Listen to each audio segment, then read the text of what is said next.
The miracle doctor won't be a kept man. My heart belongs ashore. Chapter 551. Ruth asked the waiter to clean up the table. After that, everyone left except for Ruth and Kiran. Ruth respectfully handed Kiran a check for $2 million. "Mr. Kiran, this is for the medical treatment." "Thanks." Kiran took it. Although he knew how rich Sawyer was, he still accepted the money.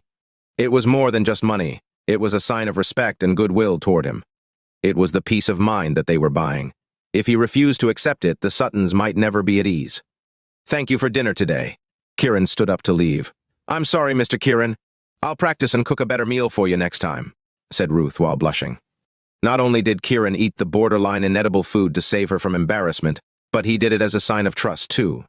Who was to say that the food was not poisoned? The fact that he ate her food made her happy.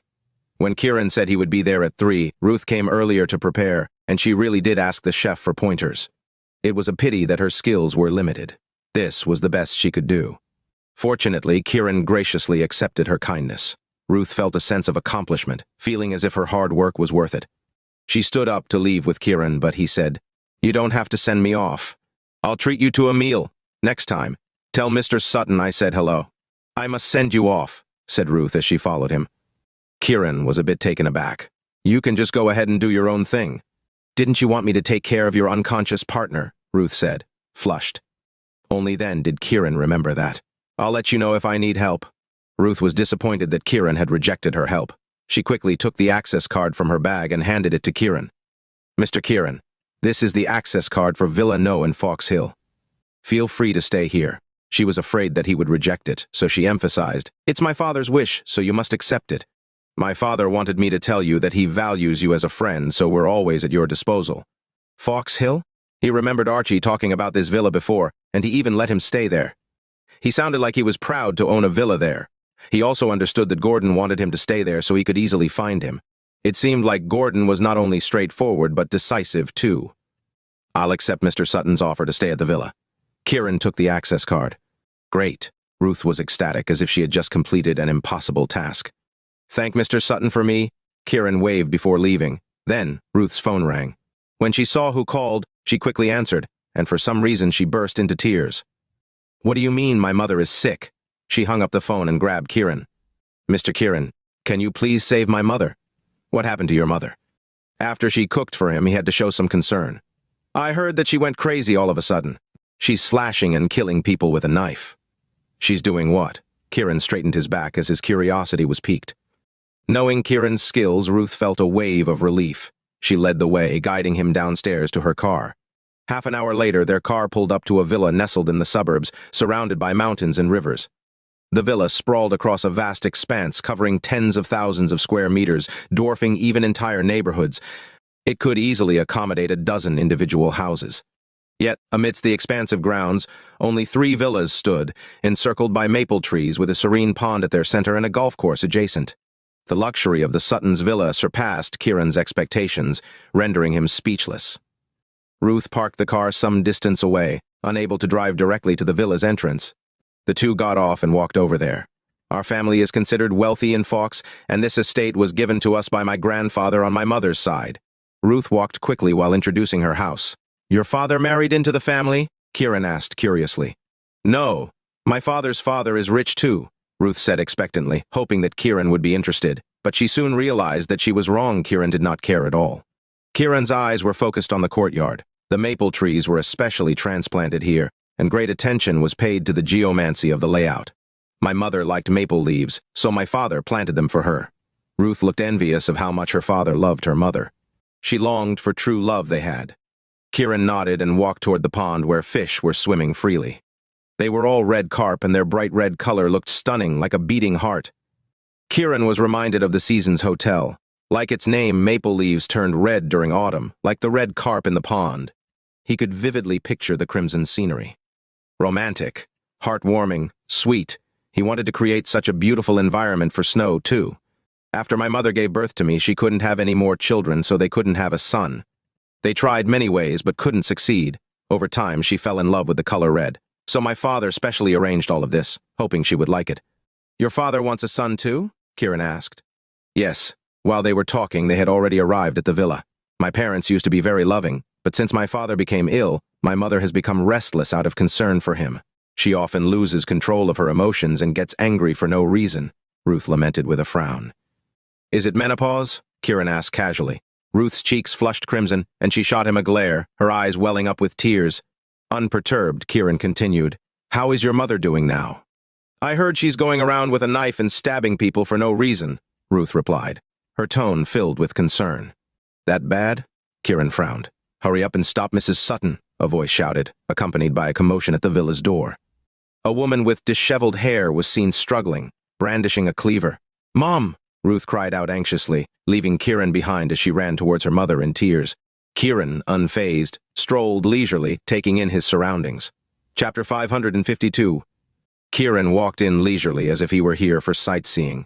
He smacked his lips at the sight of how wealthy Ruth's grandpa was. Gordon would not be able to live in such luxury if not for him. With all of this provided by his wife, his life was different. While walking, his eyes narrowed. When they built the place, they considered that the pond in front of the villa would easily accumulate dark energy. So they planted maple trees at a reasonable distance to allow sunlight to counteract the dark energy with light energy. Over time, as the maple trees grew, it led to a significant reduction in sunlight and allowed the accumulation of dark energy in the pond. Gordon's house was shrouded in dark energy. It was no wonder bad things happened. When Kiran got to the door, he saw a group of people standing there, and the commotion died down a little. Ruth's mother had just been sent into the house after her killing spree. A black dog was lying on the ground with stab wounds on its body, and blood was splattered everywhere. There were shattered eiders everywhere on the ground. It was a mess. Kiran glanced around and walked in. Stop there! Who are you? Suddenly, a middle-aged man stood up and shouted angrily. Beside him stood several bejeweled women who looked like they were worth a fortune. This is the doctor I hired, Ruth shouted. She had just put her mother down to rest. Kiran's eyebrows raised slightly. Although Kiran did not know the man, he could tell that Ruth was not fond of him. Ruth, be nice to your uncle, Gordon's deep voice sounded. Ruth shot a look of disdain at the group of women and nodded, but deep down she despised her uncle Steve Wagner very much. Every day, her uncle would go out and act as a pimp, using her father's name to target women. In an attempt to curry favor with their family, these women would suck up to her uncle or engage in transactional sex. Either way, it was all shady business. Every time she saw them, she would feel disgusted by her shameless uncle and those despicable women. What angered her the most was that these women would always try to seduce her father, hoping to catch his attention. Ruth bet that the second her father gave them a nod of approval, these women would immediately hop into bed with him. She looked down on her uncle for bringing women home to seduce his brother-in-law, ruining his sister's marriage. Gordon looked at Steve and said, Ruth is worried about your sister. Mr. Kiran has exceptional medical skills, so you should be nicer to him. I see. Steve raised his eyebrows and continued, My sister said she wasn't feeling well, so I brought someone to visit her today. Gordon nodded. He had been in Maui dealing with his own illness, and as soon as he returned, he had to dive back into work, so he hadn't seen his wife yet. Upon hearing the news, he immediately rushed back. Dad, should we let Mr. Kiran see her? Ruth reminded. Gordon looked at Kiran and held his hand, saying, I'm sorry to trouble you again, miracle doctor. Kiran could feel Gordon's sincerity from his firm handshake. He smiled and said, No worries, but I can't guarantee that I can cure her. Miracle doctor? Gordon, are you sure he's not a con man? How could a young man like him be a miracle doctor? Steve looked at Gordon and exclaimed, Pfft! Ha ha! The ladies around him laughed tauntingly. Gordon, my sister doesn't have an ordinary disease. It's a psychosomatic illness. If I hadn't invited Father Larson, we wouldn't have been able to control her at all. Steve proudly took the credit. Shut up! Gordon's face was emotionless. Mr. Kiran cured my disease. If you're doubting Mr. Kiran's medical abilities, you're doubting me. No, Gordon, Steve was a little nervous when he saw that Gordon was angry. After all, the ladies perceived him as significant to Gordon, so he could not ruin his reputation. He quickly said, Even if he were a miracle doctor, he still has to know what illness she has, but this is no longer a matter of medical skills. As you saw just now, my sister's symptoms have become abnormal, so ordinary doctors can't cure her. Father Larson has proven that evil spirits cause my sister's illness. A young miracle doctor like him can't do anything to cure her. Steve looked down on Kiran. So what if he was a so-called miracle doctor? Could he ward off evil spirits? Besides, Father Larson had already started his treatment, so he could not let Kiran get the credit. The women he brought over stood with him and looked down on Kiran, too. They all laughed and ridiculed Kiran. The patient is asleep now, so you don't have to worry. Just then, A priest in a collar walked out like some kind of god. He held a sprinkler in his left hand and a cross in his right hand, exuding an air of superiority. Kiran stood there, sharply dressed, looking like a young and rich, pretty boy. Given the choice, no one would believe him. Gordon heard that and walked up to Father Larson. "Thank you, Father Larson." "Thank you," Steve thanked him too. The eyes of the ladies were filled with joy. Many of them wanted to seek guidance from him after this to make their careers and love lives more fulfilling. Some even wanted to form a closer relationship with him in exchange for wealth and health. It turned out that rich people were even more superstitious. Steve looked at Gordon smugly. "Gordon, I heard that my sister was not well, so I invited Father Larson over. He's a highly respected priest and is very busy. Now that he has taken care of everything, we have nothing to worry about. You should stop looking for random people to treat my sister. Who knows if they might make it worse." Gordon could not help but agree with him slightly. He smiled at Father Larson and thanked him again sincerely. "Thank you, Father Larson." He knew that his wife had been in poor health, but he thought that she was just worried about his illness. He did not expect her to be possessed by evil spirits. He was grateful that Father Larson cured her. And he no longer wanted Kiran to treat his wife because evil spirits were different from real diseases after all. Father Larson was happy to hear Gordon thank him. He shook his hand and said, "You're welcome, Mr. Sutton. I'm just doing my job. I studied geomancy in Dragonfang Peak since I was a kid. At the age of 10, I ventured down the mountain with my master to train, and by 15, I was on my own. I have encountered countless supernatural occurrences during my travels across the country. I can humbly claim to be the second best." Second best? Steve and the ladies were even more impressed by his modesty as he dared not claim the top spot. Father Larson was pleased to see their reactions. He said, "Mrs. Sutton's illness is because of the accumulation of dark energy in your home, which has entered her body." "What dark energy?" Gordon asked eagerly. Kiran frowned. It seemed like this person knew his stuff. Chapter 553. Father Larson gestured around the estate and said, "The overgrown maple trees are blocking sunlight from penetrating, resulting in insufficient light energy, while dark energy continues to accumulate. After prolonged exposure to dark energy, the human body weakens. Women in the Sutton family contain dark energy in them. Mrs. Sutton is not young anymore, so without sufficient light energy, she would be easily affected. To put it simply, trees block light energy and water accumulates dark energy." Father Larson advised them on the geomancy of the estate. "I see." Gordon nodded after being enlightened. Then he asked, "Father, how are you going to cure my wife?" "I'll use an apotropaic talisman to cleanse the evil spirits from Mrs. Sutton's body, and I'll let her drink some light holy water." Father glanced around confidently. "I'll be able to wake her up before sunset. When the time comes, she can come out and get some sunlight to absorb light energy." "Thank you, Father. Please just name a price for the treatment." Gordon was generous. His wife must not get sick again after he cured her. His family's safety was most important, so he did not care about how much money he had to spend.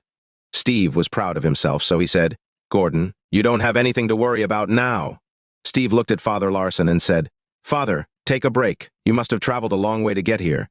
"I really appreciate it." Ruth's disdain for Steve was rooted deep in her heart, so she did not believe him. She said, "Dad, why not we let Kiran take a look?" Steve's expression sank. He was annoyed that Ruth kept insisting on letting Kiran treat her.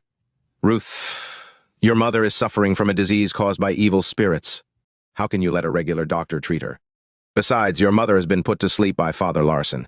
If something happens to her, who will be responsible for that?" He looked at Kiran and said sarcastically, when he saw the commotion here, he was still slowly walking in. He's obviously not confident in his abilities, so he dared not come forward. Steve's face was even more gloomy now, and he shooed him away in disgust. "Leave! Stop faking it here!" He looked at Ruth and said, "Your mother doesn't need him, so forget about it." Ruth's face was glum, but she still pleaded with her father. "Mr. Kiran came here specifically for this. You can't just let him leave." What does a little boy without chest hair know? Father Larson showed disdain in his eyes. He was offended. How could a master like him be compared to a folk healer? Gordon hesitated and did not say a word. Father Larson was even more upset for being looked down upon. "I can cure Mrs. Sutton's disease.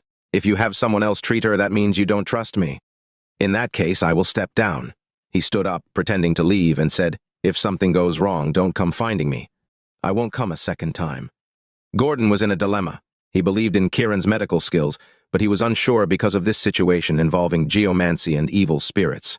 Father Larson's insistence on leaving put him in a difficult position. He could only choose one of the two. Since Father Larson was an expert from Dragonfang Peak, he made his decision.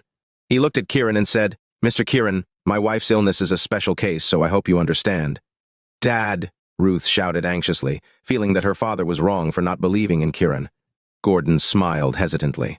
"Let's have Father Larson do it." Ruth's pretty face turned pale with anger. Steve smiled and said to Kiran arrogantly, "Leave! What kind of medical skills can a young man like you even have?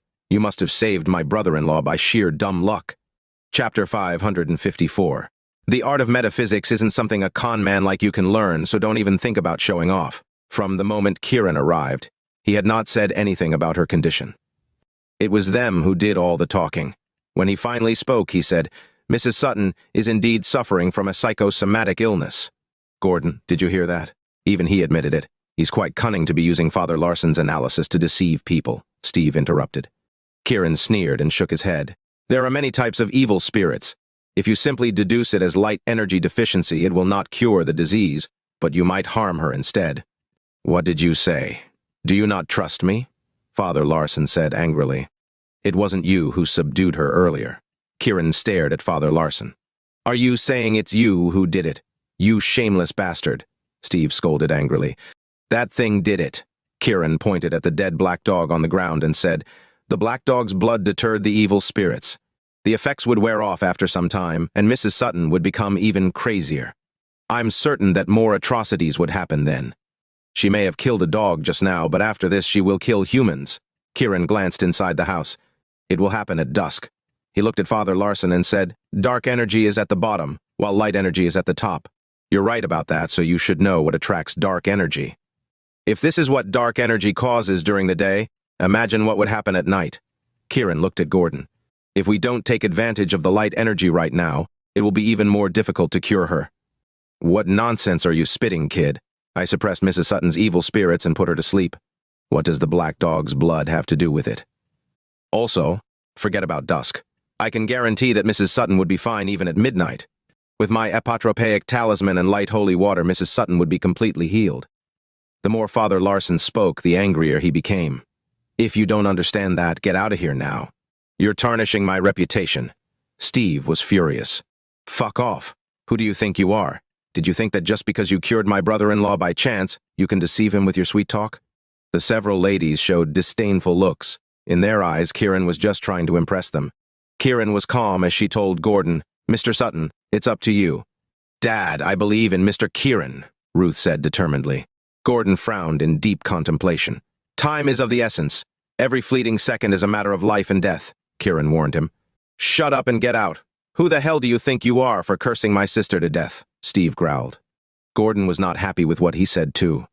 "Mr. Kiran, you've gone too far by speaking of my wife's demise." Kiran knew that Gordon had made his choice, so he nodded and said, "In that case, good luck. With Father Larson here, everything will be fine," Steve shouted. A series of contemptuous sounds came from the ladies. "The young man is really overestimating himself in front of the expert from Dragonfang Peak." Steve shooed him out. "Get out of here right now." Ruth was angry. "This is my mother we're talking about." Ruth!" Gordon yelled hoarsely, stopping her from continuing. Ruth was so helpless and angry that she wanted to cry. "Stop making a fuss here," Gordon said in a deep voice. Chapter 555. "Stop making a fuss here."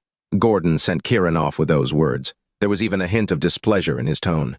He recognized Kiran's medical skills and even wanted to befriend him, but his wife's illness was different.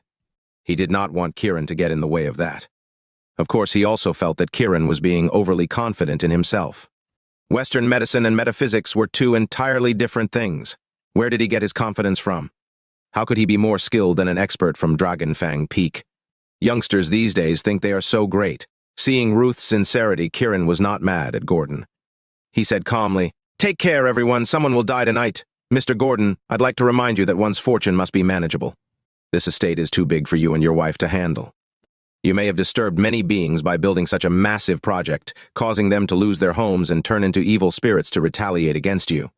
You must not let your selfish desires deprive other beings of their livelihoods." Gordon's face was twisted. "Take care of yourself!" Kiran turned around and left. When he saw how low the sun had already set, he was getting worried for them. Ruth stamped her feet angrily and followed. "Mr. Kiran, my father loves my mother a lot, so he's going through a lot right now. Please don't get mad." "I'm not mad." Kiran smiled and turned around. He pricked his middle finger with a silver needle. Ruth was startled. "What are you doing?" Kiran quickly drew a talisman on her white dress. "No matter what, you'll be safe. Remember, if you have no other choice, run," Kiran reminded her before leaving. Ruth looked at him in shock. "You're telling me to run for my life?" Kiran nodded. "When the time comes, your mother will no longer be herself, so you must quickly escape because no one is going to help you." Ruth looked hesitant. She nodded and said to Kiran, "Thank you, Mr. Kiran. I'm sorry for today. Love leads to chaos. It's just human nature," Kiran said calmly. Ruth nodded and drove Kiran to Sawyer's villa. When they parted, she felt sorry, so she gave Kiran a box of tea. Kiran could tell from the aroma that it was a special tea not for sale in the market. He accepted it, thinking that it was a good idea to give it to Sawyer. The two separated, and he went into the villa. Shuri did not come back. Kiran checked the three bodies, and they were still as before. Instead of waking them up, he sat in the villa alone. Beep, beep. His phone rang. When he saw that it was Snow, he answered with a smile. Snow appeared on the screen with a smile on her face.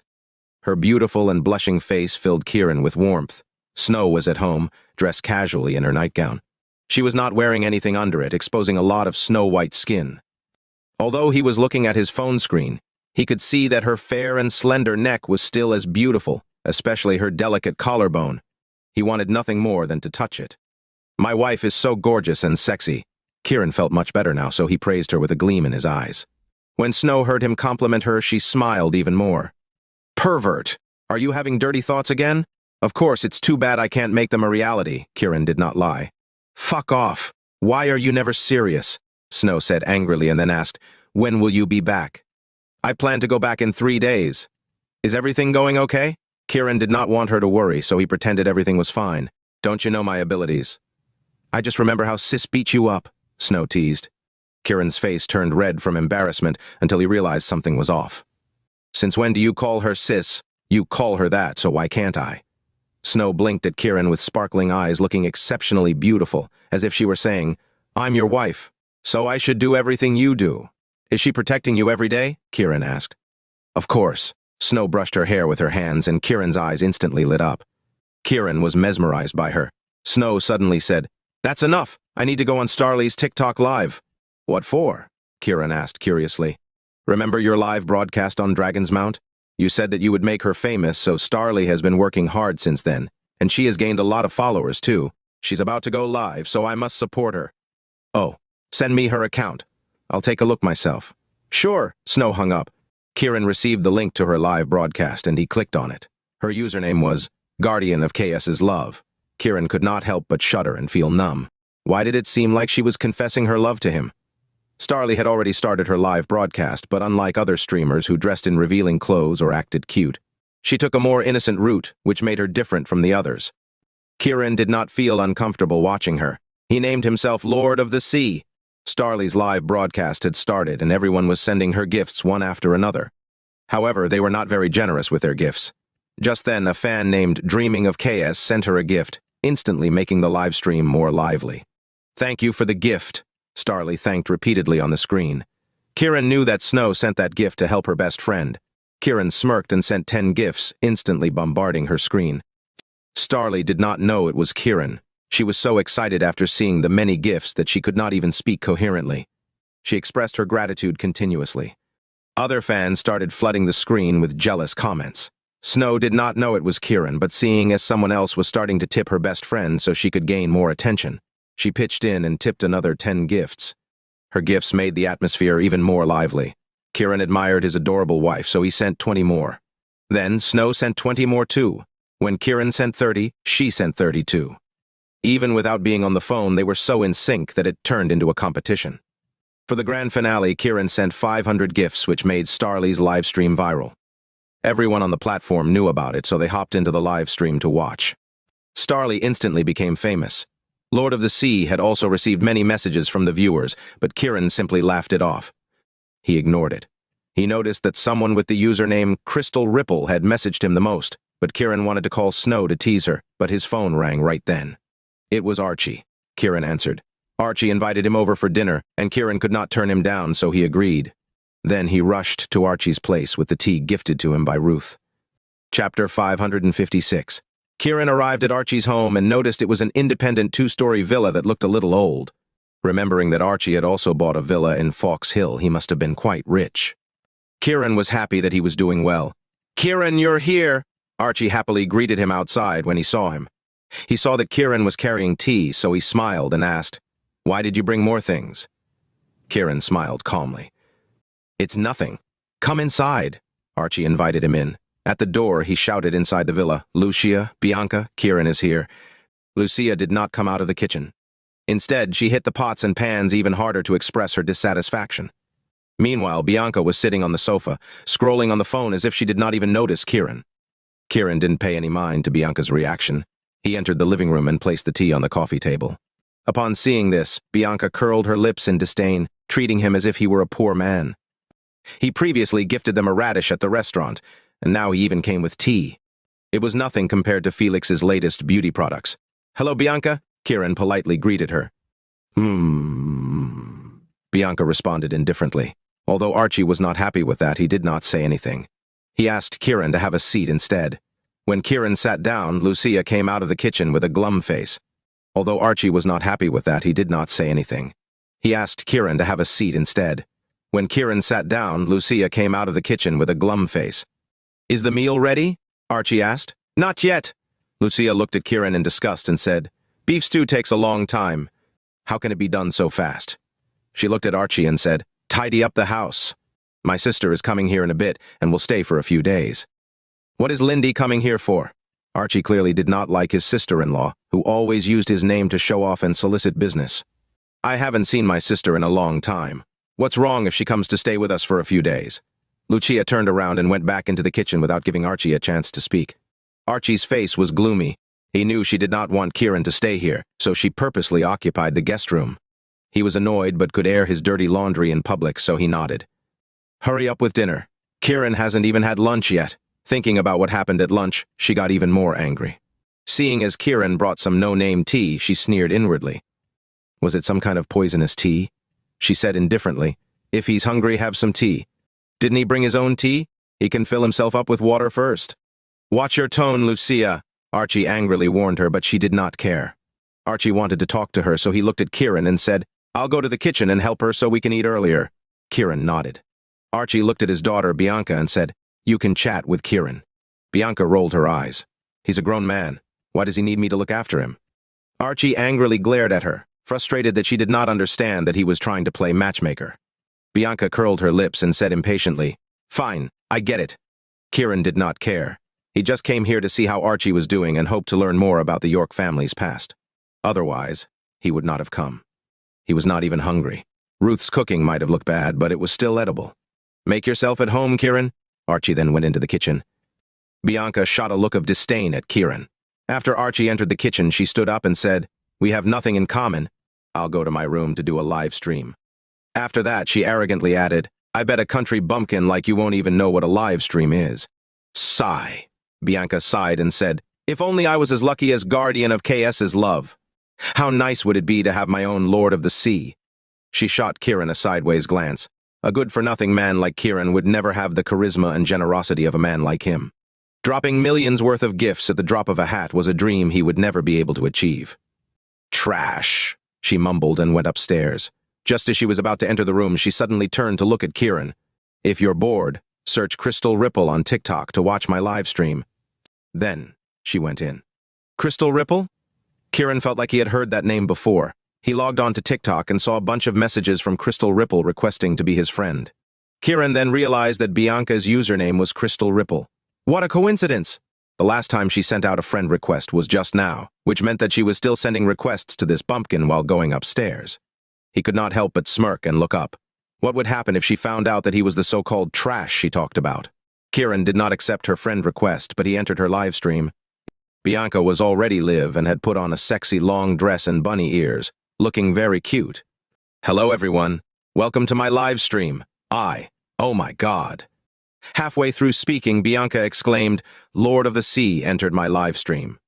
Her one sentence caused a stir in the comments section. The entire platform was discussing Lord of the Sea after he had gifted millions of dollars. He was obviously a rich man. "Hello, Lord of the Sea. Welcome to my live stream." Bianca faced the screen. Although she could not see Kiran, she looked at the camera happily and seductively. She kept waving and blowing kisses at the screen, too. She looked like she was trying to catch his attention. The fans started greeting Lord of the Sea as if they were friends. Kiran sighed. People were so strange. When she was in front of him, she called him trash without even knowing his abilities. When she was gone, she treated him like a god. Kiran felt nothing but disdain for Bianca's petty and opportunistic behavior. Bianca was getting anxious, seeing as Lord of the Sea was silent and had yet to accept her friend request. So she said, "Lord of the Sea, what would you like to hear?" "I'll sing it for you." Kiran smirked. "Sing Backyard Boy for me." Bianca was dumbfounded. She did not know the song at all, and she had never heard of it. The live stream immediately died down. Just then, a fan named Felix Heavens appeared. "Backyard Boy, who do you think you are, acting all innocent? You're just a newbie on TikTok, pretending to be some kind of hotshot. You're just a loser. Bianca would only sing for you if you sent her 500 gifts. Bianca, sing, 'I will always love you' for me, and I'll send you 10 gifts. Felix Heavens instantly heightened the tension in the live stream. Chapter 557. Whoosh, whoosh, whoosh. Surprisingly, a series of gifs flooded the screen, making the viewers excited. The name Felix Heavens began to appear a lot. That guy was obviously Felix. Bianca had teamed up with Felix to make Kiran, otherwise known as Lord of the Sea, a fan, so he would gift them more money. The two of them had already planned how to divide the earnings. Soon the screen returned to normal, but Kiran still did not respond. Felix and Bianca were disappointed, but Felix did not give up. Bianca, sing, 'I will always love you and I'll give you 10 gifts. Bianca cooperated with him and excitedly said, "Felix Heavens is so commanding." Felix instantly had dirty thoughts when he heard that, which fueled his confidence. "I'm not the kind of loser who becomes stingy after getting famous overnight." With a click, he sent 10 more gifts. The screen was flooded again. Fans were already starting to chant.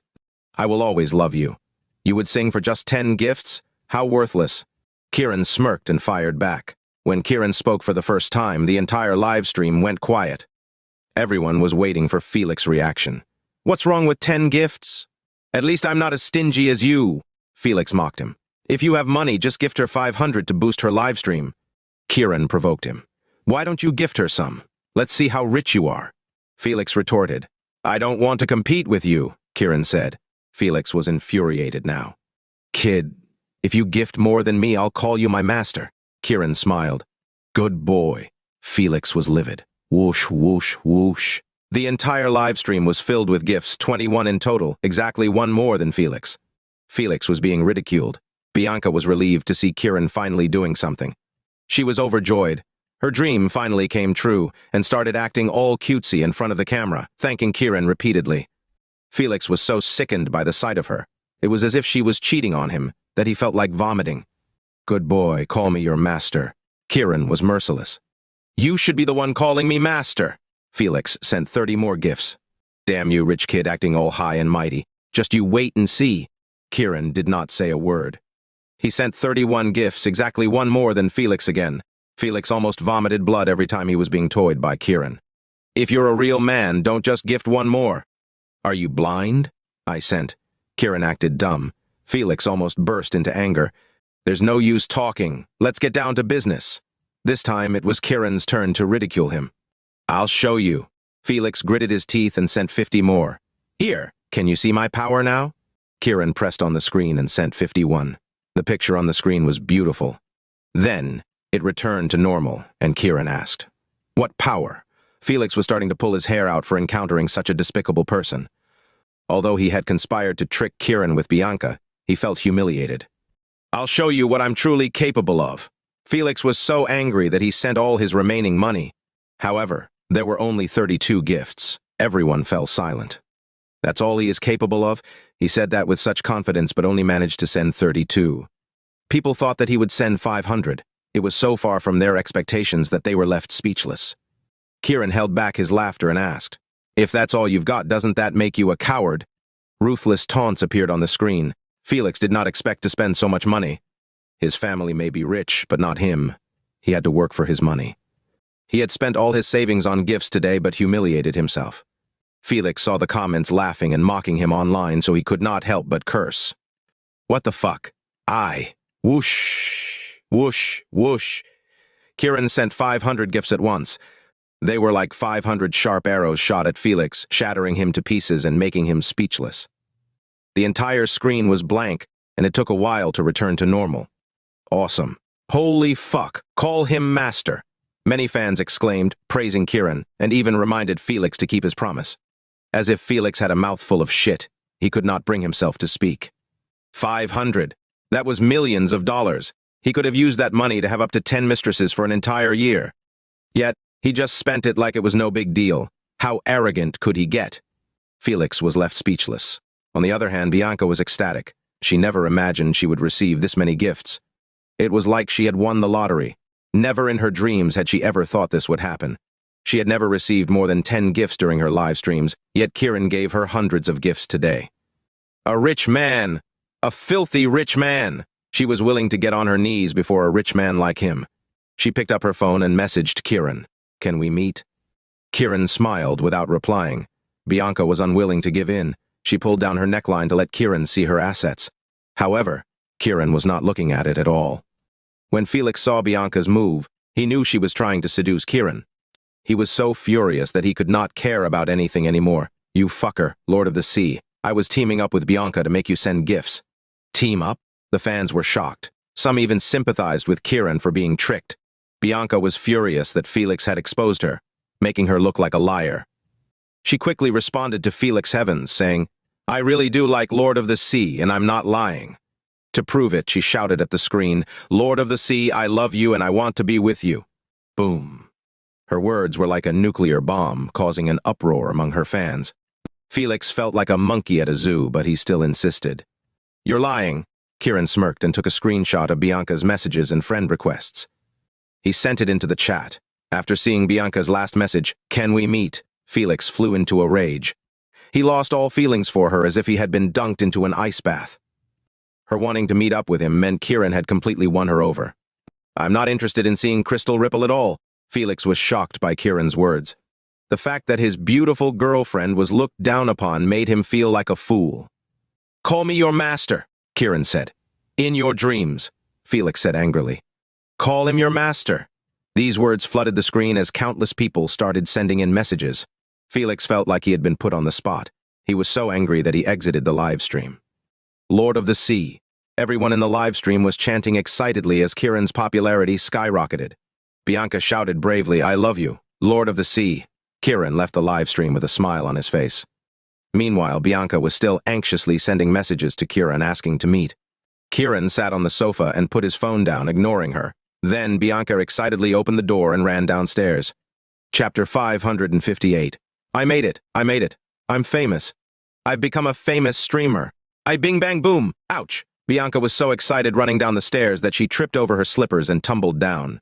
Kiran calmly watched how excited she was, but deep inside he marveled at how shallow and ignorant people were. Although Bianca was in pain from the fall, she could not care less.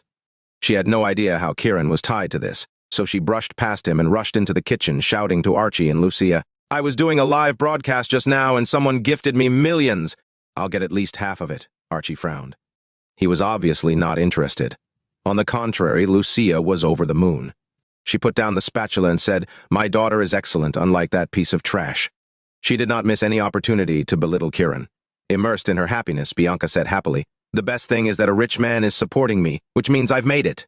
Bianca did not care that her leg was bruised. She ran back to the living room, swaying her hips and dancing as if she could already envision herself becoming a popular live streamer. She would be rolling in wealth and skyrocketing to fame. Who's the rich guy? He's so generous. He must have fallen in love with your beauty. My Bianca is not only beautiful but very talented too. I'm sure she'll be famous soon. Lucia followed her out to hug her and kiss her. From a stranger's perspective, they would probably think the two were more than friends. Archie was happy too, but he warned her, It's good that someone gifted you that money, but be careful. Don't do any private meetings or sleep with anyone for the money. Our family doesn't need the money that much. Archie's words were sensible. Lucia glared at him. Just because we don't need the money doesn't mean we can't earn more. How much money does your company make in a year anyway? If Bianca can earn millions a day, how much do you think she can make in a year? From now on, Bianca is the breadwinner of the family. You're no longer qualified to boss us around. Lucia looked at Kiran and said, See? Money is power. In this society, you can do anything with money. Cough, cough. Lucia intentionally cleared her throat and said, "You will never make millions in your entire life. You need to recognize the difference between us. Even if the York family were still here, Bianca would make us richer than you in no time." Lucia continued rambling. "Archie, don't make Bianca marry Kiran again. They're from different worlds. Bianca is a swan while Kiran is a toad." Lucia snorted to express her firm opposition to this marriage. Archie looked furious. "Lucia, what are you on about? Kiran is the son of Titus and the child of your best friend. How could you say such a thing? Back then, you were. If I had known that the York family would be wiped out, I would have never been friends with them." Lucia shamelessly interrupted Archie. Archie's blood pressure was acting up from the anger. Kiran quickly went up to hold Archie's hand, penetrating a force into his body to calm him down. Lucia did not care about her husband. She sneered, "Kiran is still young, and he has the York family's genes. He can easily make money with his good looks from both his parents." She paused and continued, "Even if he were to marry into the woman's family, I bet many beautiful women would be willing, so don't come and bother our family. Kiran, you should go back to Bayville as soon as possible.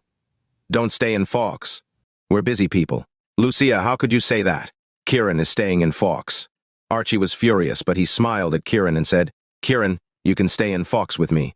You can help me with work, and I'll teach you how to manage a company. You can ask for as much salary as you want. Archie, who are you to decide? The company doesn't belong to you alone. I own half of it too." She glared at Kiran coldly. "How can a person without education or experience set his own salary? Bianca's salary at Mysticor isn't even that much, and she graduated from a prestigious university." Lucia was livid. If Kiran were to stay in Fawkes, what would she do? She was worried that Archie would marry her daughter to him and help the York family get revenge. Then, her entire life's work would go to waste. She wanted her daughter to marry a rich husband to grow old with. Archie's blood pressure rose again. "I'm the company's chairman, so I have the final say." "No. You won't let my sister work at the company, so I won't let Kiran work there too." Lucia refused to give in. Kiran was worried about Archie's health, so he said, "Mr. Campbell, I can take care of my own." "I'll take care of it." Bianca glared at him and interrupted. "You?" Archie and Lucia looked at Bianca. After receiving a huge income from her live stream, Bianca felt she was number one in this family. She confidently nodded. "If I'm not qualified for our company, let alone Kiran, he can work at Mysticor Enterprise." "How can a guy like him work at Mysticor?" Lucia curled her lips in disbelief. "He can't do it on his own, but with my connections he can get in." Bianca looked arrogant. Bianca did not want to see him. She wanted him to disappear, but since her father was obsessed with the guy, their family would probably get into a huge fight if this continued, so she had no choice but to step in. Although Mysticor has high requirements for their employees, making it impossible for ordinary people to enter, there are still some jobs at the bottom, like salesmen or security guards. They can at least earn a couple thousand a month. "Afraid Kiran would not appreciate that," she continued. "With my help, it won't be hard for you to get in. If you perform well, I can help you ask for a raise." Kiran did not say a word, but he was smiling in his heart. According to Sawyer's letter, Mysticor was his company. Was he supposed to be an employee at his own company? What would Shuri think? Would he still be able to keep his chairman position? With all these thoughts in mind, Kiran started to look forward to it. Chapter 559. Bianca perceived Kiran's silence as an indicator for his inability to endure hardship. Contempt flashed in her eyes, and she inwardly scorned his uselessness. "Follow me to the office tomorrow to report for work," Archie thought for a while, then looked at Kiran. "Kiran, I think it'll do you good to go to Mysticor too. After all, it's a big company, the training's different, and you can broaden your horizons. It may give you an advantage when you come back to take over the business in the future." He turned to Bianca. "Bianca, are you sure you can handle this?" Lucia was a little worried too. "Bianca, you just started working there. Can you handle it with a good-for-nothing like Kiran tagging along?" Good-for-nothing was the only phrase she used to describe Kiran. However, her doubt boosted Bianca's confidence. "Felix is already helping me with the operations. He's going to give me a position, so guiding a newbie should be a piece of cake." "That's good to hear." Lucia breathed a sigh of relief and whirled around to Kiran. "Look at you! You're older than Bianca, but a total loser who needs to rely on her. Don't even mention that you know her in the office, or you'll cause trouble for her. You have to thank her properly, you know. If it weren't for her, you'd probably never have the chance to step into Mysticor." She looked at Archie. "I'm right, aren't I? Even if you want to see Sawyer Sinfield, you have to make an appointment in advance and wait for his response, don't you?" In Lucia's eyes, not only was her daughter a popular news anchor, but also a highly capable manager at Mysticor Enterprise. Kiran, on the other hand, was just a toad. For someone who had lost his entire family, he should be proud that he could even land a job. Although Archie found his wife's words unpleasant, he could not deny that she was right. "Kiran, I really think it's a good idea for you to go there and learn." Afraid Kiran would misunderstand that he was kicking him out, he quickly added, "My company will always be yours.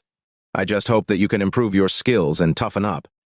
Archie's sincerity touched Kiran. Since he would have to wait the next 3 days anyway, he could use the time to help Sawyer manage the company and give Shuri some reassurance. He nodded and said, "All right, I'll work for Mysticor." Turning to Bianca, who had been arrogantly claiming the credit all this time, he nodded with a smile.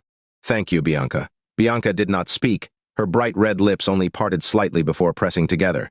In her opinion, Kiran had come to Fox to freeload off her family. Her impression of Kiran slumped further. He was nothing like Lord of the Sea. Now that was a real man, a man she was willing to sacrifice herself for. "Well then, let's eat," Archie suggested. Lucia's mood improved significantly as well. As long as they could drive Kiran away and prevent him from bothering their family, she was glad. A smile spread across her face, and she regarded Kiran haughtily. "I prepared a feast of famous dishes for you today." Then she added with a scoff, "I added the radish you brought to my beef stew. Go ahead and help yourself to it later." "What radish?" Kiran was puzzled. The next instant, his eyes widened. Could it be that she had mistaken the $1 million wild ginseng for a radish? "The gift you gave us at the hotel, duh. I had a hard time cleaning all the dirt on it. Those fibrous roots were a real pain too. I cut them off and threw them into the trash." Lucia wrinkled her nose disdainfully at Kiran as if he was trash himself. Her gaze fell on the tea leaves. "The same goes for your tea leaves. There's no packaging or trademark. Did you buy it from a fraudster? We're not drinking that." Chapter 560. Thud! Her temper flared along with her accusations. She snatched up the tea leaves and threw them on the floor, sending them scattering all over the place. Kiran's previous judgment was affirmed when he saw the tea leaves on the floor. This was specially procured tea which was not available for purchase at all. Treating $1 million wild ginseng as a radish and specially procured tea as trash, Lucia's blindness was truly on another level. Just when he was wondering if he should inform her, his cell phone rang urgently. It was Ruth, and he immediately guessed something had happened to her mother. He picked up, and Ruth's anxious voice came. "Kiran, you've got to save my family, please." Beep! The next thing he heard was the busy signal. Kiran was perturbed. Something had happened to the Sutton family. "Archie, I need to go. There's something I need to do." Without waiting for him to respond, Kiran opened the door and dashed out. Archie did not even have time to persuade him to stay. Lucia was delighted to see Kiran leave, but she stamped her foot with feigned anger. "What a rude brat!" She whirled on Archie and yelled, "Do you see now what it's like to grow up without proper upbringing? There's already no future and hope for the York family." Bianca was equally disappointed and scornful. Kiran was nowhere as cool as Lord of the Sea. She would never marry a good-for-nothing like him. Archie frowned. "Cut it out, will you? Something must have happened." "Something must have happened? Ha! I sure hope that something kills him." Lucia spat viciously. She reminded her daughter, "Tell him to keep his distance from you when you're in the office. I'm warning you, Archie Campbell, if you ever suggest letting Bianca marry Kirana York, I will divorce you and split our family property." Catching sight of the tea leaves on the floor, she added, "If you ask me, he gave us this fake poisonous tea to kill us and seize our property." She spoke of Kiran as if he was the most loathsome person in the world. Gnashing her teeth, she marched forward and stomped on the leaves to vent her displeasure. Creak!